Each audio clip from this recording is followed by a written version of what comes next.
ৰঙা নদী জলবিদ্যুৎ প্ৰকল্প কেৱল মাত্ৰ 405 মেগাৱাটৰ এটা প্ৰকল্প আৰু এই প্ৰকল্পটোৱে পানী এৰি দিয়াৰ পিছত তাৰ নামনি অংশত বসবাস কৰা লখিমপুৰ জিলাৰ 234খন গাঁও জলমগ্ন হৈ পৰিছে আৰু ইতিমধ্যে দুগৰাকী ব্যক্তিৰ মৃত্যু হৈছে।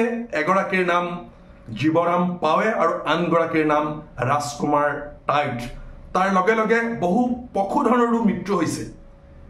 গতিকে এই ঘটনা কেৱল মাত্ৰ এই বছৰ যে হৈছে তেনে নহয়, ইয়াৰ পূৰ্বেও কেইবা বছৰো এই প্ৰকল্পটোৱে পানী এৰি দিয়াৰ পিছত নামনি অংশত বসবাস কৰা জনসাধাৰণৰ পানীত হাঁহ নচৰা অৱস্থা হয় আৰু সেই মানুহবিলাকক এই পৰ্যন্ত কোনো ৰিলিফ দিয়া হোৱা নাই বা তেওঁলোকক ৰাখিবৰ কাৰণে, তেওঁলোকক থাকিবৰ কাৰণে কোনো ধৰণৰ ব্যৱস্থা গ্ৰহণ কৰা নাই বোলে এইমাত্ৰ আমি সংবাদ মাধ্যমৰ জৰিয়তে অৱগত হ'লোঁ। গতিকে চৰকাৰক মই তেওঁলোকক যথোপযুক্ত ব্যৱস্থা কৰিবৰ কাৰণে দাবী জনাইছোঁ। তাৰ লগে লগে মই আন এটা প্ৰসংগ এই প্ৰসংগটোৰ লগত সংযোগ কৰিব খুজিছোঁ। ৰঙা নদী জলবিদ্যুৎ প্ৰকল্প কেৱল মাত্ৰ 405 মেগাৱাটৰ প্ৰকল্প আৰু তাৰ ওচৰতে থকা যিটো প্ৰকল্প, সেই প্ৰকল্পটো হৈছে নামনি সোৱণশিৰি জলবিদ্যুৎ প্ৰকল্প। এই প্ৰকল্পটো 2000 মেগাৱাটৰ এটা প্ৰকল্প, অৰ্থাৎ ৰঙা নদী জলবিদ্যুৎ প্ৰকল্পটোতকৈ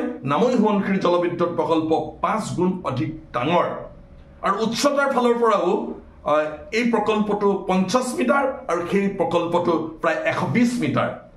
গতিকে এই 405 মেগাৱাটৰ এটা প্ৰকল্পই পানী এৰি দিয়াৰ পিছতে মানুহৰ কেনেধৰণে পানীত হাঁহ নচৰা অৱস্থা হৈছে, মানুহৰ মৃত্যু হৈছে, হাজাৰ হাজাৰ পশুধনৰ মৃত্যু হৈছে, খেতি বাতি নষ্ট হৈছে, জীৱন সম্পত্তি মানুহৰ নষ্ট হৈছে।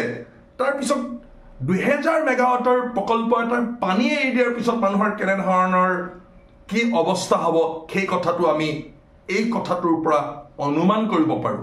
কাৰণ নামনি সোৱণশিৰি জলবিদ্যুৎ প্ৰকল্প তেওঁলোকে কৈছে অনতি বিলম্বে তেওঁলোকে উৎপাদন কৰিব তাৰ পৰা বিজুলী।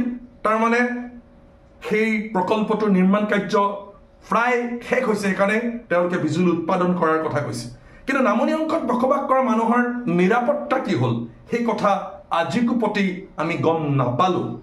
গতিকে এই নামনি অংশত বসবাস কৰা মানুহৰ নিৰাপত্তা সুনিশ্চিত নোহোৱা পৰ্যন্ত কোনো কাৰণতে যাতে এই প্ৰকল্পটোৰ উৎপাদন কাৰ্য আৰম্ভ নহয়, সেই কথাটো আমি অসম জাতীয়তাবাদী যুৱ ছাত্ৰ পৰিষদে দাবী জনাইছোঁ আৰু তাৰ লগে লগে নামনি অংশত বসবাস কৰা জনসাধাৰণকো এই দাবী উত্থাপন কৰিবৰ কাৰণে আমি আহ্বান জনাইছোঁ।